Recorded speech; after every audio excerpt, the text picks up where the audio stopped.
দেখো কি সুন্দর জল পড়ছে অটোমেটিক। এটা তরল ম্যাজিক সারের পদ্ধতি।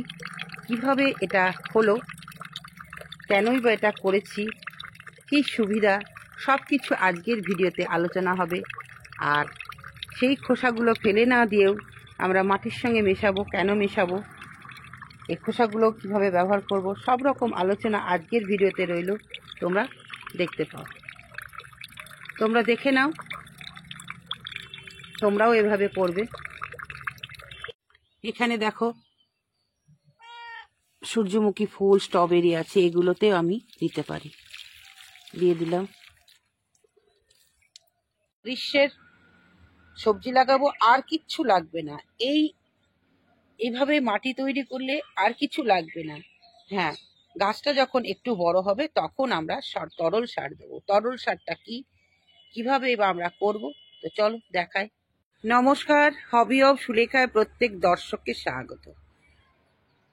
অনেকবার হবি অফ সুলেখার গার্ডেন দেখানো হয়েছে, এবার চলে যাব সবজির দিকে। গ্রীষ্মকালীন যে সবজি চাষ, তার প্রস্তুতি তো নিতেই হবে। শীতের মধ্যে সবজি চাষ করলে সবজির গাছ একটু কুকড়িয়ে যায়, তার জন্য একটু সরস্বতী পুজোর পার হলেই আমাদের সবজি চাষ করতে হবে। তার জন্য কি করতে হবে, তার জন্য আমাদেরকে মাটি প্রস্তুত করতে হবে, সার তৈরি করতে হবে। কি সার না, আজকে তোমাদের দেখাবো ম্যাজিক লিকুইড সার কিভাবে আমরা তৈরি করতে পারি। তো চলো দেখি, দেখাই যে কি কি সার আমি তৈরি করছি। তরল ম্যাজিক সার তৈরি করতে গেলে কি কি দরকার না দরকার সবকিছুই তোমাদের দেখাবো। তবে শীতের এত সুন্দর সুন্দর ফুল ফুটেছে, দর্শক বন্ধু তোমাদের বলবো হবি অফ সুলেখার যে আগে ভিডিওগুলো ছাড়া আছে তোমরা দেখো, আমি কিভাবে ফুল গাছগুলো সাজিয়েছি, কোন কোন গাছের ফুল এসেছে আমার বাগানে, কোন কোন ফুল গাছের থেকে আমরা আগামীবার আবার চারা করতে পারি, সব কিছুর বিশদ আলোচনা হবি অফ সুলেখাতে আছে, তোমরা দেখে নিতে পারো। এখানে বালতিতে বালতিতে সব লিকুইড তৈরি করা আছে, কোনটা কি তোমাদের প্রত্যেকটাই দেখাবো, পরপর স্কিপ না করে দেখতে থাকো। এখানে আছে, এখানেই বা এগুলো কি, এখানেই বা এগুলো কি, সবকিছুই আজকে বলবো, তোমরা সাথে থাকো। এটাই বা কি, চলে আসি এটা তো সবাই চেনে এবং খুব কমন তরল সার। এটা হচ্ছে খোল ভেজানো জল। খোল ভেজানো জলের পরিমাণটা হচ্ছে 1 লিটার জলে 100 গ্রাম খোল একদিন ভিজিয়ে পরের দিনকে 5 লিটার জল মিশিয়ে পাতলা করে ছেঁকে তোমরা প্রতিটা গাছে, ছোট গাছ হলে 200 আর বড় গাছ হলে 500 ml করে দিয়ে দিতে পারো। আর এটা হচ্ছে পুরনো, প্রায় 3 বছর পুরনো গোবরের লাঠি ভেজানো জল। এটায় প্রচুর হিউমিক অ্যাসিড আছে। এই হিউমিক অ্যাসিডে আমাদের যে কোনো গাছের শিকড়টাকে শক্তপোক্ত করে এবং কাজ করতে সাহায্য করে। আর এতে আছে প্রচুর পরিমাণে নাইট্রোজেন। নাইট্রোজেন আমাদের নতুন গাছের শাখা পোশাখা আনতে সাহায্য করে। আর এখানে দেখছে সব তরল। এটাই আছে কলার খোসা ভেজানো জল, এটাই আছে তোমার ফ্যান চাল ধোয়া জল, আর এখানে আছে সবজি, ফলের খোসা, চায়ের পাতা, ডিমের খোসা ভেজানো জল। তাহলে এতগুলো জল আমি আলাদা আলাদা করে রেখেছি। এবার এগুলোকে আমি সব একত্রিত করে একটা ম্যাজিক লিকুইড সার তৈরি করব। কলার খোসা, আপেলের খোসা, সব খোসা শুকিয়ে রেখেছি আমি। এটা শুকিয়ে গুঁড়ো করেও গাছের গোড়ায় দিতে পারো, অথবা এটাকে আমরা লিকুইড হিসাবে এখানেও দিতে পারি। দেখো এখানে আমরা কি কি দিতে পারি। যত আমরা যেসব রান্নাঘরে যে সবজির আনাজ আমরা ফেলে দিই, সেগুলো ফেলে না দিয়ে এই যে একটা ড্রামের পিছন কেটে তার নিচে আর একটা ড্রাম দিয়ে সেটাকে ছিদ্র করে আমরা এভাবে একটা ম্যাজিক তরল সার তৈরি করতে পারি। এখানে কত কি আছে, চায়ের পাতা যেখানে প্রচুর পরিমাণে নাইট্রোজেন আছে, তারপরে প্রচুর পরিমাণে সবজির খোসা, আলুর খোসা, বাঁধাকপি, তারপরে পেঁয়াজ, এক একটা এক এক রকমের। দেখো পেঁয়াজে প্রচুর পরিমাণে পটাশিয়াম আছে, যা আমাদের ফুল আনতে, ফলটাকে শক্ত করতে সাহায্য করে। চায়ের পাতায় নাইট্রোজেন আছে, ডিমের খোসায় ক্যালসিয়াম আছে, যা উদ্ভিদের কাণ্ডগুলোকে শক্ত করে। কলার খোসায় আছে প্রচুর পরিমাণে পটাশিয়াম, যা আমাদের ফুল আনতে গাছের সাহায্য করে। এইভাবে প্রত্যেকটা জিনিস হচ্ছে সম্পূর্ণ জৈব এবং প্রত্যেকটাই মহা উপকারী। আমরা রাসায়নিক সার ব্যবহার না করে এগুলো ব্যবহার করলে আমাদের খুবই উপকার হয়। গ্রীষ্মকাল আসছে, আমাদেরকে প্রস্তুতি নিতে হবে। আমাদেরকে কি করতে হবে? মাটি তৈরি করতে হবে। দেখো যথারীতি আমি সবজির জন্য মাটি তৈরি করতে লেগে গেছি। এই দেখতে পাচ্ছ নিম পাতার খোসা, আর এই যে যত আমি সবজি পচার, যে এখানে থেকে 3বার জল নিয়ে নেব। 3বার জল নেওয়ার পর যে পচা অংশটা থাকবে সেটাকে আমি প্রথমে কি করব? শুকিয়ে নেব। শুকিয়ে নিয়ে তার সঙ্গে মাটি দিয়ে আবার শুকিয়ে নেব। নিয়ে একটা বড় লাঠি দিয়ে ভালো করে বাড়ি মেরে চূর্ণ বিচূর্ণ করব। করে পরিষ্কার করে চেলে নিয়ে সেই মাটির মধ্যে আমরা গ্রীষ্মের সবজি লাগাবো। আর কিচ্ছু লাগবে না। এইভাবে মাটি তৈরি করলে আর কিছু লাগবে না। হ্যাঁ, গাছটা যখন একটু বড় হবে তখন আমরা তরল সার দেবো। তরল সারটা কিভাবে বা আমরা করব, তো চলো দেখাই। তরল সার তৈরি করার পদ্ধতি। এটা একটা ড্রাম, এটার মুখটা কেটে এখানে যাবতীয় যা সংসারের ফেলে দেওয়া জিনিস সেখানে জমা করতে হবে। মোটামুটি 15 দিন মতন এটাকে পচিয়ে নিতে হবে। পচিয়ে নেওয়ার পর এর ওপর দিয়ে খানিকটা জল দিয়ে দিতে হবে। জল দেওয়ার পর কি হবে? অটোমেটিক এটা ছেঁকে চলে আসবে। দেখো আমি এখনই তোমাদের প্র্যাকটিক্যাল দেখাচ্ছি।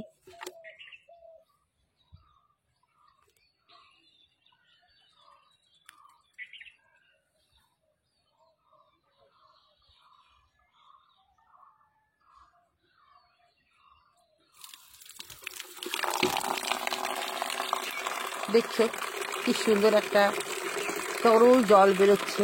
আমাদেরকে কিছু করতে হচ্ছে না, আপনা আপনি পচে যাচ্ছে, আপনা আপনি জলটা বেরিয়ে আসছে। এইভাবে আমরা বিভিন্ন খোসা পচা ভেজানো জলটা, ম্যাজিক জল, এই জলটা তো নিলে হবে না। এটা কিভাবে প্রয়োগ করতে হবে সেটাও তোমাদেরকে জানতে হবে। কারণ এটা যদি ডাইরেক্ট আমরা গাছে দিই তাহলে কিন্তু গাছের ক্ষতি হবে। যার জন্য আমাদের কি করতে হবে? 1 বালতি জলে 2 মগ, মাত্র 2 মগ নিয়ে সেটা লিকুইড করে প্রতিটা গাছে দিতে হবে। কিভাবে দিতে হবে আমি সেটা দেখাচ্ছি। এটা তোমরা শীতের ফুল গাছেও দিতে পারো, আবার আগামী দিন যে সবজি চাষ করবে তাতেও সবজির বয়স যখন 1 মাস হয়ে যাবে তখন দেবে। তার আগে যদি দাও তাহলে কিন্তু গাছ একদমই নষ্ট হয়ে যাবে। কারণ এটা হয়ে গেল, এটা এবার মুখটা আমি দেখো যথারীতি বন্ধ করে দিলাম, ব্যাস অফ। আমার হাতের মুঠো এটা। আমার যখন ইচ্ছা আমি জল নেব, যখন ইচ্ছা আমি জল নেব না। এইভাবেই আমরা জলটাকে কালেকশন করব। দেখতে পাচ্ছ শীতের সবজি, এই যে ঝুড়িতে ছোলা, তারপরে গাজর, এখানে সব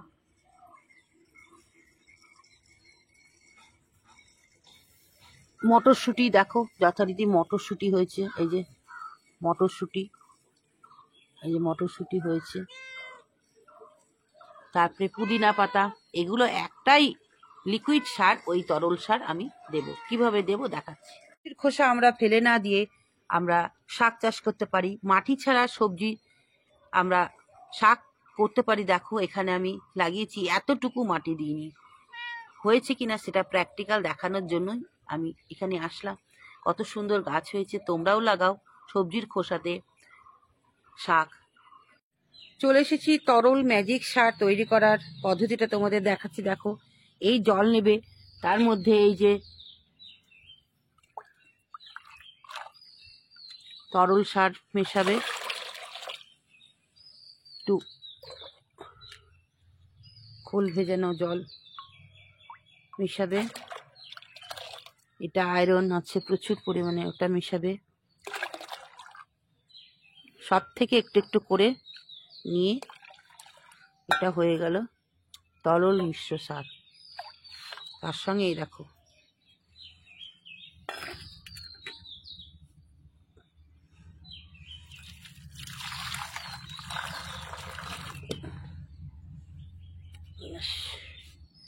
এটা মিশিয়ে নিয়ে এটাকে ভালো করে এটা মিশিয়ে দিয়ে এটাকে ভালো করে মিশিয়ে নিতে হবে। ছোট গাছে 200 ml আর বড় গাছে 500 ml দিয়ে এটা আমরা ড্রাগন গাছেও দিতে পারি। এটা এমন একটা তরল ম্যাজিক সার, যে গাছে দেবে সে গাছের রূপই চেঞ্জ হয়ে যাবে। তো দর্শক বন্ধু, আজকে তোমাদের দেখালাম তরল ম্যাজিক সার কিভাবে তৈরি করতে হয়। ফেলে দেওয়া জিনিস আমরা খুব সহজেই তরল সার তৈরি করব। বাইরে থেকে কোনো রাসায়নিক সার না কিনে এই তরল সারটা আমরা আমাদের সবজি গাছে ব্যবহার করব। তাহলে কি হবে, আমাদের কোনো সমস্যা হবে না। বাজারের যে সবজি আমরা কিনে খাই সেটা তো অতি বাজে। দেখতে পাচ্ছ চারিদিকে যা এখন বাজে বাজে অসুখ হচ্ছে। সেই অসুখগুলো থেকে মুক্তি পাওয়ার একটাই উপায় হচ্ছে আমরা বাড়িতে সম্পূর্ণ জৈবভাবে গাছ লাগাবো, সবজি লাগাবো। সবজি বাড়িতে চাষ করো এবং অনায়াসেই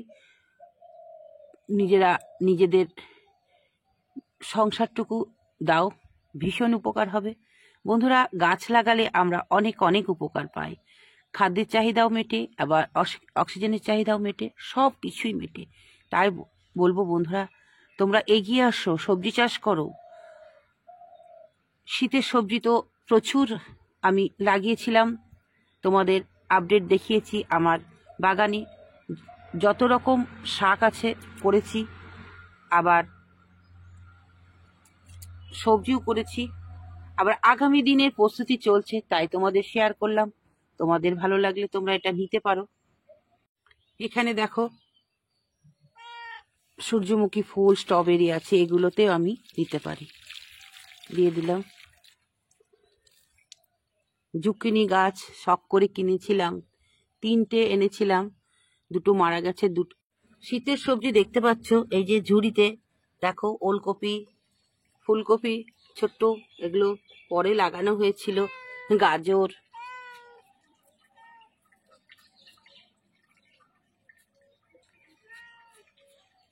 আজকের ভিডিওটা কেমন লাগলো অবশ্যই জানাবে। তোমরাও করো এইভাবে সবজি চাষ, ফুল চাষ, ফল চাষ, সব রকম চাষ করো আর এই তরল সারটা দাও, খুবই উপকার দেবে। আজকের ভিডিওটা শেষ করলাম। সকলে ভালো থেকো, সুস্থ থেকো, সবুজের সাথে থেকো। দেখা হবে পরের ভিডিওতে। আজ আসি, টাটা।